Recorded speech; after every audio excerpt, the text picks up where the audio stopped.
ধৈর্য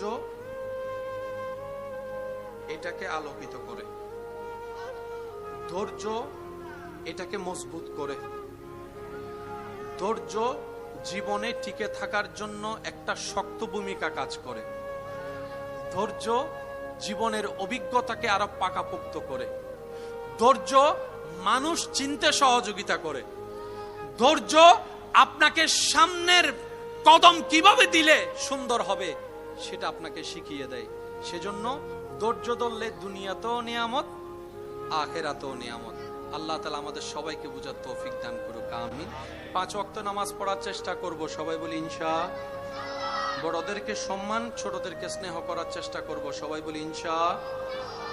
আর মা বাবার যত পারি সেবা করার চেষ্টা করব। কার কার মা নাই একটু হাত তোলেন, যার বাবা নাই একটু হাত তোলেন। বাবা নাই, আল্লাহ আপনাদের সবার মা বাবা কবরের বাসী হয়েছেন, আল্লাহ তাদেরকে জান্নাতের ফুল দ্বারা সজ্জিত করুক, আমিন। যাদের মাথার উপর এখনো মা বাবার ছায়া আছে তারা হাত তোলেন। মাও আছে, আমরা মা বাবার সেবা করার চেষ্টা করব, সবাই চিৎকার দিয়ে বলেন ইনশাআল্লাহ।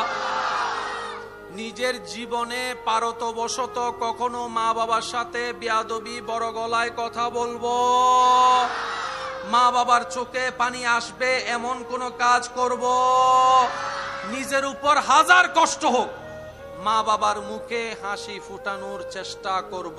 চিৎকার দিয়ে সবাই বলেন ইনশাআল্লাহ, ইনশাআল্লাহ, ইনশাআল্লাহ। আর যদি কখনো অসতর্কতা বশত ভুল হয়েও যায়, মা বাবাকে কষ্ট দিয়েও ফেলি, রাতের বেলায় কি ধরে বলে না, কি ধরে, মা বাবার যার সাথে বেয়াদবি হোক ফাটা ধরে, মাফ করে দেন আমার ভুল করছে, লজ্জা লাগবে, ফেস্টিস কোনো ফাংশন হবে, মাথা কোনো নিচু হবে, এমনও হতে পারে আপনার এই মাপ চাওয়ার কারণে আল্লাহ তাআলা আপনার সামনে রিজিকে বরকতে এনে দিবেন। আল্লাহ চাইলে পারে, বলেন আল্লাহ চাইলে পারে। আর মাকে বলবেন, বাবাকে বলবেন, ওই তাহাজ্জুদ নামাজ পড়তে উঠলে বলতে পারবেন ইনশাআল্লাহ, মা বাবার থেকে দোয়া চাইবেন। স্বামী যারা আছেন স্ত্রীকে বলবেন তাহাজ্জুদ নামাজে আমার জন্য দোয়া করতে, স্ত্রী স্বামীকে বলবে তাহাজ্জুদ নামাজে তুমি আমার জন্য দোয়া করবা। দেখবেন এই সংসারে সাদ না থাকলেও রহমতে ভরপুর এবং ভালোবাসায় ভরপুর হয়ে যাবে, বলেন সুবহান। আল্লাহ পাক আমাদের সবাইকে কবুল করুক, আমিন। সবার প্রতি আমার ভালোবাসার সাথে বিনীত নিবেদন থাকবে, আমরা প্রত্যেকদিন